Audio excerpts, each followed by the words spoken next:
Hi, we're out on our range today, and we're talking about caliber 30 Super Carry. A lot of people have asked me to evaluate this caliber, but it's just been last week that I went into D&B Supply in Pendleton, Oregon, and they had a few different types of ammunition for it, and they had a gun to shoot this caliber. So because of donations to the Patreon account, thank you everybody, I was able to purchase this Smith & Wesson Shield EZ. And so today we'll evaluate 30 Super Carry. However, it comes with a few caveats. One, remember we're evaluating the caliber, we're not evaluating this gun.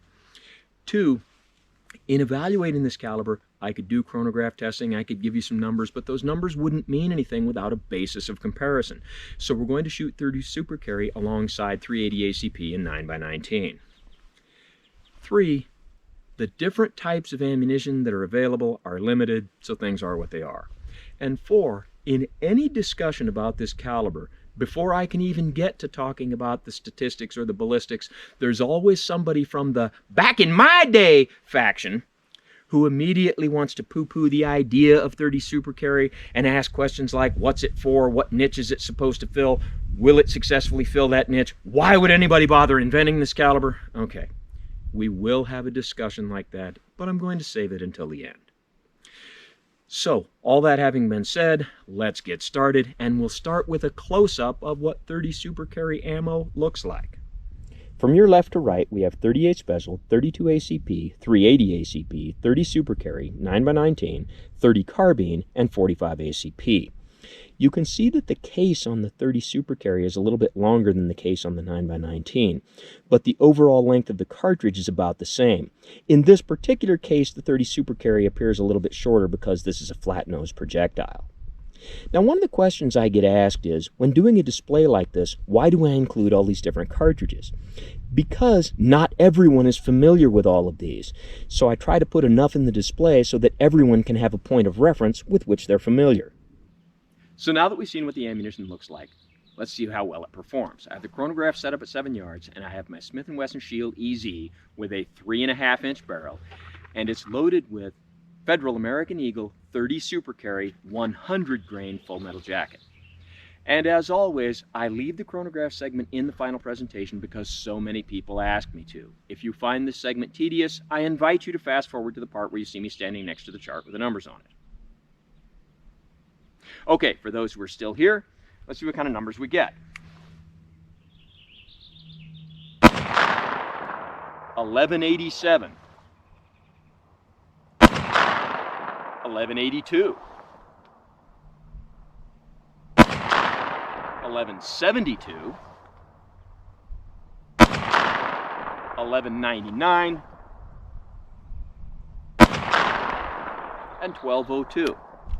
Now let's see how that compares to 380 ACP. Now I have my Rock Island Armory Baby Rock, which also has a 3.5-inch barrel, and I have it loaded with Federal American Eagle 380 ACP 95 grain full metal jacket.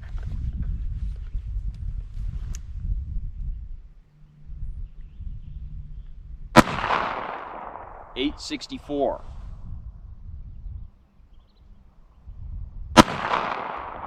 .899, 882, 887, and 928. Let's try another type of ammo. Now we have our Smith & Wesson Shield EZ loaded with Remington HTP, that's High Terminal Performance 30 Super Carry 100 grain jacketed hollow point.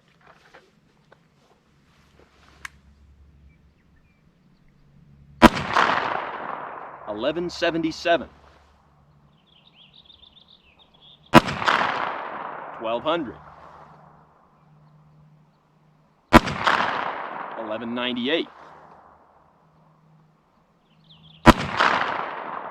Duplicate 1198, and 1195. Now let's try 380. And now we have the Baby Rock loaded with Remington HTP 380 ACP with an 88 grain jacketed hollow point.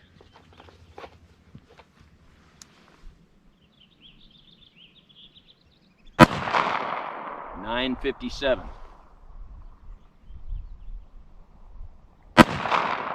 970, 960, 964, 943, and 948. Now let's see how those compare to 9x19. So now I have my Smith & Wesson M&P Compact, which also has a 3.5-inch barrel, and I've got it loaded with Federal American Eagle 9x19 124 grain full metal jacket.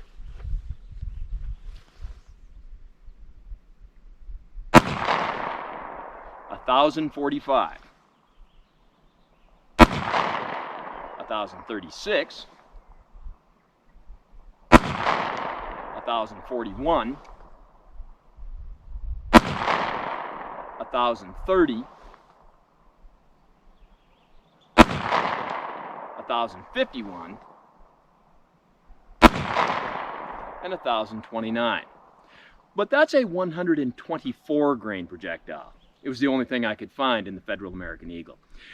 Let's try another type of 9mm that has a bullet weight that's a little closer to the 30 Super Carry.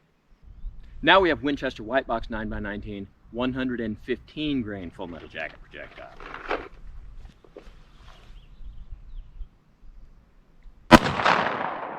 $1169, $1119, $1118, $1125, $1111, and $1108. Now let's try another type of 9mm ammunition. I couldn't find any Remington high terminal performance in 9x19, so let's try this Speer Gold Dot personal protection ammunition, which is 9x19 115 grain jacketed hollow point. $1153, $1134, $1164, $1129,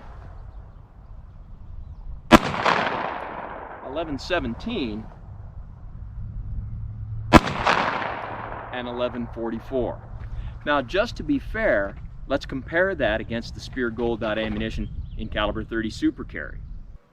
So now let's try some Speer Gold Dot personal protection ammunition, 30 Super Carry, but this is a 115 grain jacketed hollow point.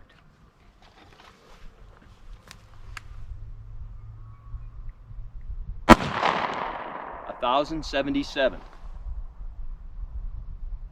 $1,045, $1,058, $1,034, $1,040,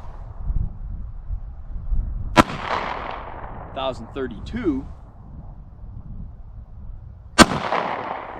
and $1,030. Now let's go crunch the numbers. Well, I crunched the numbers, and it comes with the normal caveats that chronographs don't always agree with each other, and certain environmental factors like ambient temperature and elevation can affect chronograph results. But here's the results I got, and this chart really shows us two comparisons. 30 Super Carry versus 380 ACP, and 30 Super Carry versus 9x19. Now in our first comparison, 30 versus 380, we see with our Federal American Eagle ammunition that our 380 had a mean velocity of 892 feet per second, while our 30 Super Carry had a mean velocity of 1,188. That's 296 feet per second more. And remember, that's a 100 grain bullet, not a 95 grain bullet, so it achieved that greater velocity with a bullet that weighs 5 grains more. That isn't much more, but it's still more. Now, if we look at our Remington high terminal performance ammunition, now with our 380 ACP, we see a mean velocity of 957 feet per second. But with our 30 Super Carry, 1,193 feet per second. That's 236 feet per second more. And remember, with our 380, that's an 88 grain projectile. So our 30 Super Carry was able to achieve that greater velocity with a bullet that weighs 12 grains more. So what we can take from this is 30 Super Carry is a lot more powerful than 380 ACP. But how does 30 Super Carry stack up against 9x19? Here's where our comparison isn't quite so perfect. Now, if we go back to our Federal American Eagle ammunition, we see with 30 Super Carry we get 1,188 feet per second. But with 9x19, 1,038 feet per second. So 30 Super Carry is ahead by 150 feet per second. However, that's a 100 grain bullet compared to the 9mm 124 grain bullet. With a bullet that much heavier, we would expect to see significantly lower velocities, and that's what we got. So when you're trying to compare two significantly different bullet weights, how do they compare in terms of energy foot-pounds? Well, if I did my math right, over here with 30 Super Carry we get 313, 9x19 296. That puts 30 Super Carry ahead by 17 pounds of energy. That's not much. And when we add into this comparison the results we got with Winchester White Box 9x19 ammunition, remember this is a 115 grain projectile and gave us a velocity of 1,125. That's still 63 feet per second less than what we got with 30 Super Carry, but with a bullet weight that is still greater. And so if I did my math right here, we got 323 energy foot-pounds, 10 ahead of 30 Super Carry. Again, that's not much. But to make what I would consider a really fair comparison between the two, look at the results of our Speer Gold Dot ammunition. In this case, we have in our two calibers the same brand of ammo, the same configuration of ammo, the same projectile weight. They were both 115 grain projectiles, fired from pistols with the same barrel length. And now what we see is with our 30 Super Carry, a velocity of 1,045, with a 9x19, 1,140. That's 95 feet per second more with the same projectile weight. And that's a significant difference in velocity. However, that might also be a little bit misleading. Even though that is what I would consider a very fair comparison, it may not necessarily be realistic. From what I'm able to see, it really looks like that when it comes to 30 Super Carry, the ammunition that people are really going to be using for concealed carry, personal protection, home defense is most likely going to be closer to a 100 grain bullet than 115. And if we make the imperfect comparison between our high terminal performance 100 grain bullet at 1193 and our Speer Gold Dot at 1140, that still puts our 30 Super Carry 53 feet per second more. So when you compare all of these numbers, it really comes down to two things. One, 30 Super Carry is a lot more powerful than 380 ACP.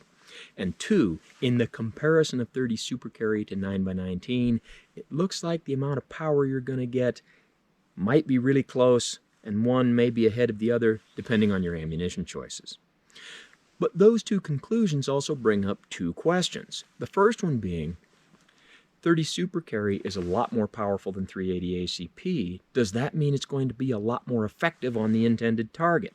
And two, 30 Super Carry and 9x19 look like they're going to be close to each other in terms of power, depending on your ammunition choices. Does that mean that they're going to be close to each other in terms of effectiveness on the intended target? Well, let's see if we can put those to the test.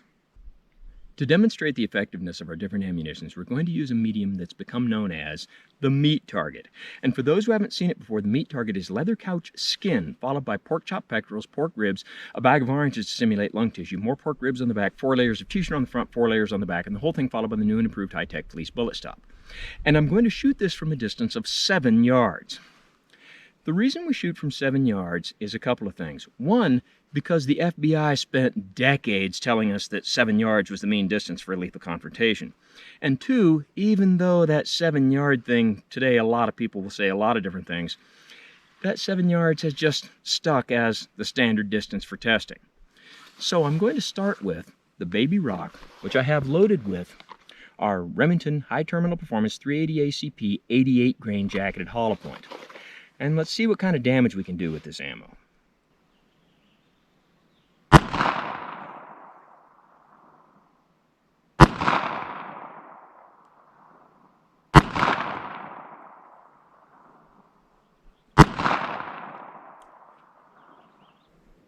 Well, I've got the meat target taken apart. We see that all of our projectiles penetrated the ribs on the front of the target, where projectiles actually hit ribs, shattered them. We see some mediocre damage to our orange lung tissue, and the ribs on the back of the target just have holes in them, and where projectiles hit ribs, broke them. And all 4 of our projectiles were stopped by the T-shirt on the back of the target. Let's take a close-up look at these projectiles. And here's our Remington High Terminal Performance 380 ACP projectiles. We can see a little bit of deformation in one projectile, but that's really from hitting a rib. The others have very little to no hollow point expansion. So evidently their definition of high terminal performance is a little bit different than mine. Now I have a new meat target set up, and I'll shoot this from 7 yards with our Remington High Terminal Performance 30 Super Carry 100 grain jacketed hollow point, and we'll see if those impressive numbers on the chart translate into impressive results in the target.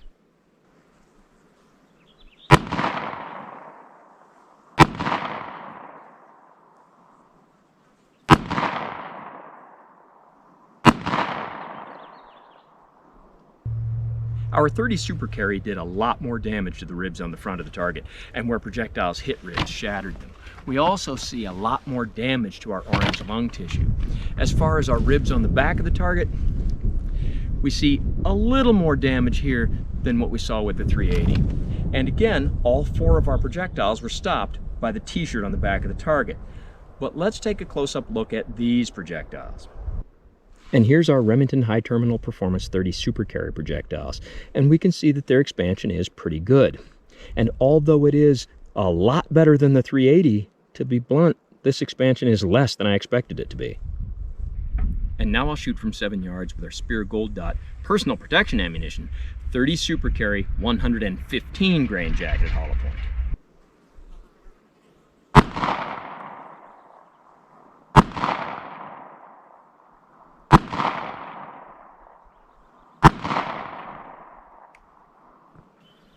Well, our Speer Gold Dot ammunition did pretty good damage to the ribs on the front of the target. Where projectiles hit ribs, broke them. We see some pretty good damage to our orange lung tissue. And as far as our ribs on the back of the target, they seem to just have 30 caliber holes in them. And of our 4 projectiles, 3 were stopped by the T-shirt on the back of the target. 1 made it through to about the 30th layer of fleece.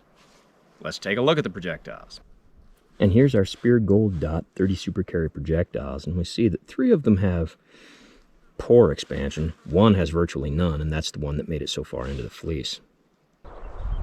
Okay, 1 more meat target. I'll shoot this from 7 yards with my Smith & Wesson M&P Compact, which is loaded with Speer Gold Dot personal protection 9x19 115 grain jacketed hollow point.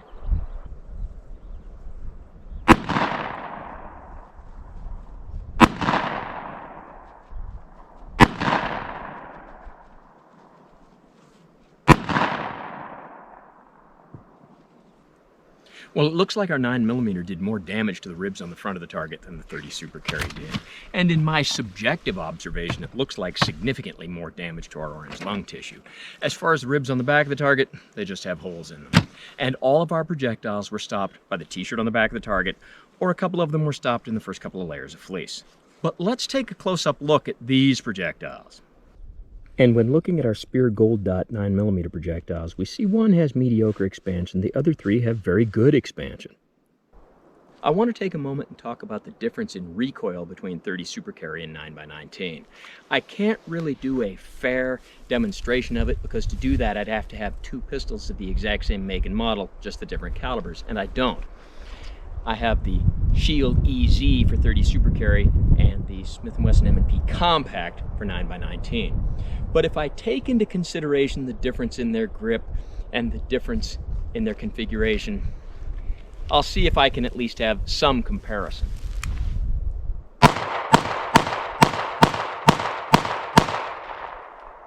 Okay, and let's see how that compares to 9x19.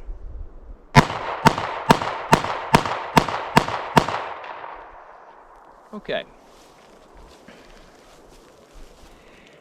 In comparing the two, what I can really say is, a while ago, John over at Active Self-Protection, he did a similar demonstration, but he did have 2 guns that were the same make and model. And after doing that, he said words to the effect that Had he fired those two without looking, not knowing which was which caliber, based on the recoil, he probably wouldn't have been able to tell the difference.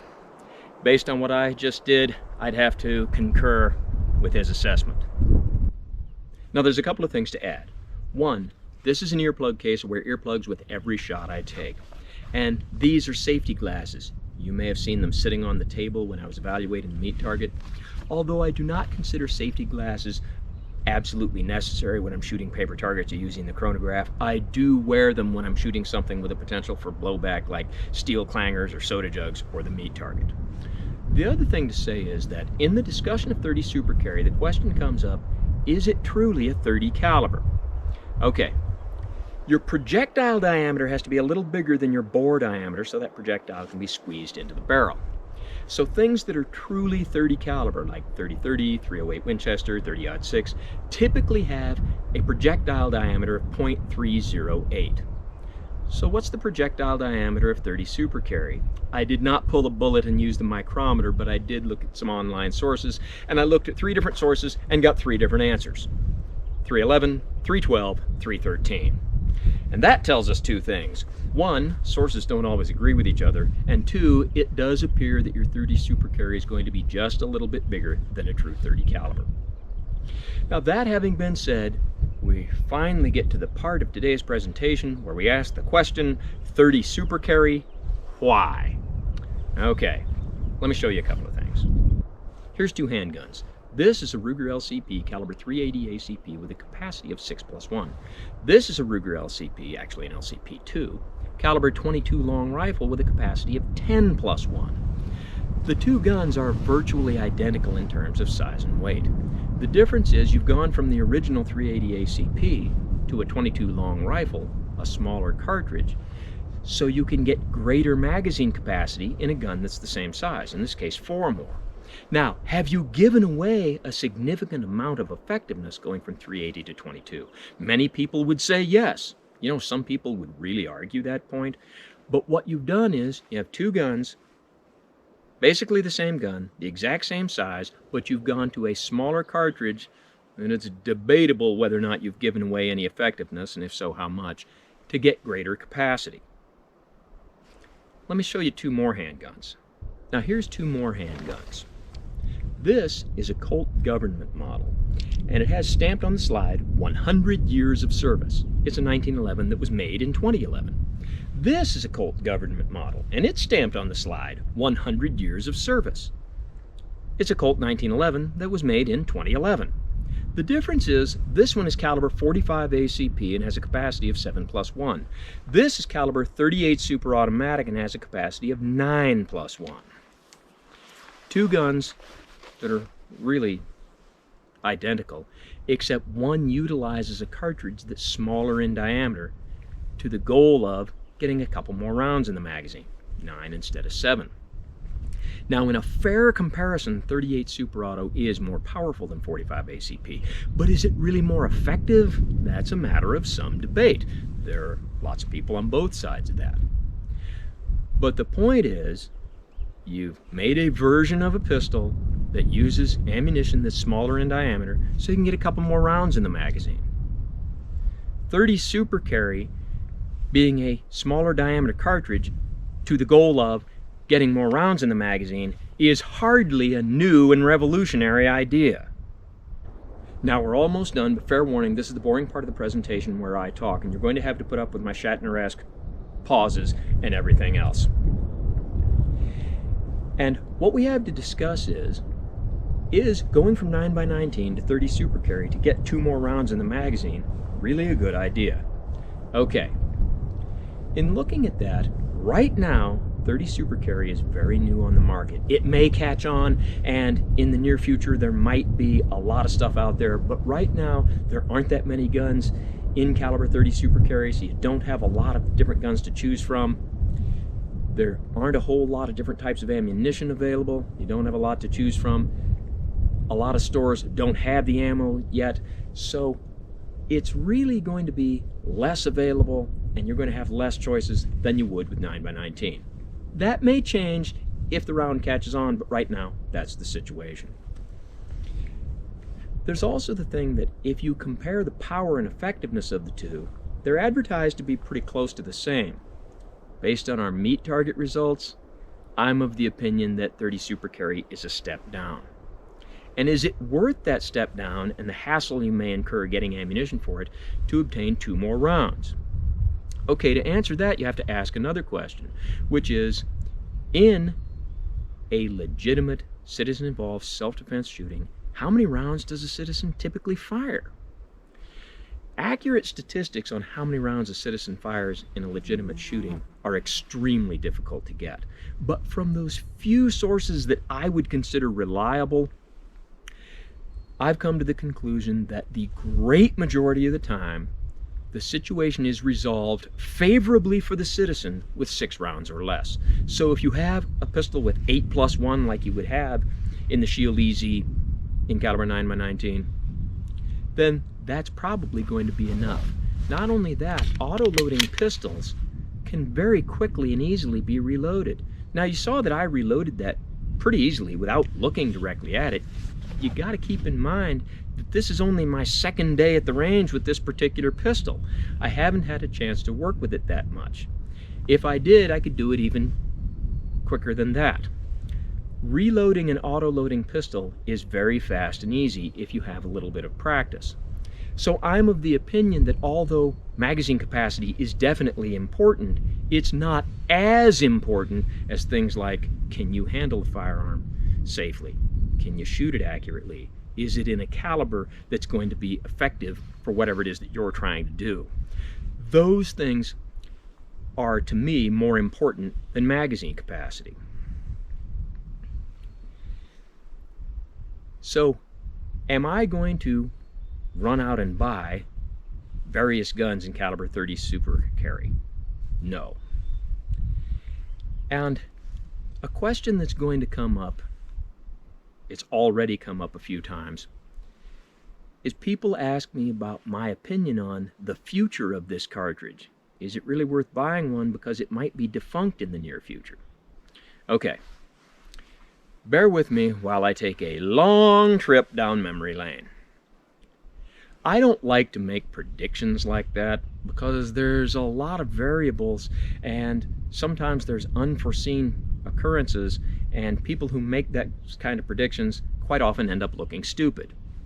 For example, in 1981, when I was just a kid, read an article in a magazine. It was either Guns and Ammo or American Rifleman, I don't remember which. And it was an article about a list of calibers that that particular author thought would be obsolete by the year 2000. And I don't remember all of them, but I remember 3. 30-30, 38 Special, and 45 Colt. Okay. And one of my friends at the time, also a kid, he thought, oh yeah, that 30-30 is going to be obsolete because this particular magazine author said so. And I argued with him, no, there's too many 30-30s out there. They're still being made. You still see them at Bi-Mart every day of the week. It's not going to be obsolete by the year 2000. Well, 2000 is now quite a while ago, and although 30-30 is not as popular as it once was, there's still plenty of them out there. 38 Special is far from obsolete, although at that time, most police officers were carrying 38 Special revolvers, and now pretty much none of them are.